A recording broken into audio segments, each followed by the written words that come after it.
दोस्तों, हमारे जीवन में हर रिश्ते का एक अलग महत्व होता है। हर रिश्ते के लिए एक अलग स्थान होता है। हर रिश्ते का एक अलग मतलब होता है और हर एक रिश्ते का एक सफ़र होता है। ये सफ़र कभी न कभी कहीं न कहीं ख़त्म होता है। बस एक पति पत्नी का रिश्ता ऐसा होता है जिसका यह सफ़र आखिरी सांस तक चलता है। आधुनिक विज्ञान के ज़माने में हमने बहुत ज़्यादा तरक्की कर ली है। हम बहुत ज़्यादा होशियार हो गए, लेकिन कभी कभी हमारे जैसे होशियारों को भी कुछ गंवार लोग ऐसे मिल जाते हैं जो हमें काफ़ी कुछ सिखा जाते हैं। बस अभी 1 महीने पहले की तो बात है। घर के पिछले भाग में माटी डालने का और प्लांट्स लगाने का काम रमन और कला इन पति पत्नी के जोड़े को दिया था। पहले दिन दोनों आए, दोनों ने खूब अच्छा काम किया। दूसरे दिन सिर्फ रमन आया, शायद कला बीमार होगी। उस दिन दोपहर में मेरे साथ खाना खाने के लिए मैंने रमन को बहुत आग्रह किया। कई बार उसे कहा कि मेरे साथ खाना खा लो, लेकिन वो नहीं माना।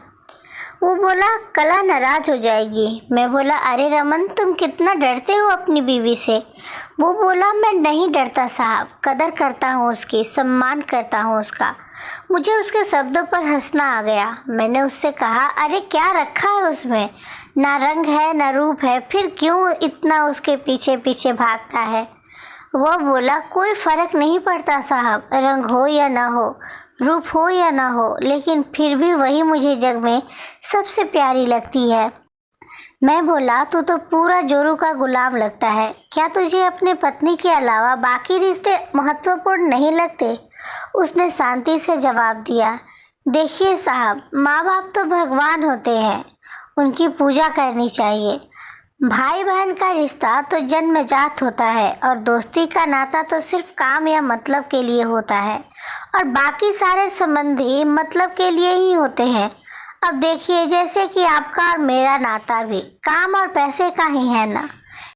लेकिन साहब, पत्नी हमारी कोई नज़दीकी रिश्तेदार तो होती नहीं है, फिर भी वो अपने सारे संबंधों को छोड़कर हमेशा के लिए हमारी हो जाती है और हमारे हर सुख दुख में, हर दिन रात में, हर ऋतु में हमारा साथ देती है। आप मानो या ना मानो, पत्नी सिर्फ एक रिश्ता नहीं है, वो कई रिश्तों का भंडार है। जब वो हमारी हर इच्छा पूरी करती है, हमारी देखभाल करती है, हमको लाड लड़ाती है, तब वो किसी माँ की भूमिका निभा रही होती है। जब वो हमें अपने वर्तमान परिस्थिति की समझ देती है और जब हम अपनी कमाई उसके हाथों में ला कर देते हैं, तब हमें विश्वास होता है कि वह उसका सही इस्तेमाल करेगी और हमारे साथ कुछ बुरा नहीं होने देगी। तब वह बाप की भूमिका निभा रही होती है, जब हमारे बारे में चिंतित होती है और जब वो हमें हमारी गलतियों को बताकर उसे सुधारने का मौका देती है, तब वह किसी बहन की भूमिका में होती है। जब वो हमें अपनी नई नई इच्छाएं बताती हैं, हमसे किसी चीज़ की मांग करती हैं, नखरे करती है, रूठती है, जिद करती है, तब वो किसी बेटी जैसी होती है। जब वो हमें कुछ नया सिखाती है, हमसे झगड़ती है, तब वो किसी दोस्त की तरह होती है। जब वो हमारे घर की और हमारे रिश्तेदारों की सबकी जिम्मेदारी अपने सिर पर उठाती है, तब वो मालकिन होती है। सबसे ज़रूरी, जब वो सारी दुनिया को, यहाँ तक कि अपने बच्चों को छोड़कर भी जब हमारी बाहों में आती है, तो वो हमारी पत्नी, प्रेमिका, हमारी जान, हमारा सांस बनती है। अब आप ही बताइए साहब, अगर मैं उसकी इज्जत करता हूँ, उसकी कदर करता हूँ, तो मैं क्या कोई गलत काम करता हूँ। और वैसे भी पत्नी सिर्फ अपने पति के लिए अपना घर छोड़कर अनजाने घर आती है और बाकी के रिश्ते तो परिस्थिति के हिसाब से निभा जाती है।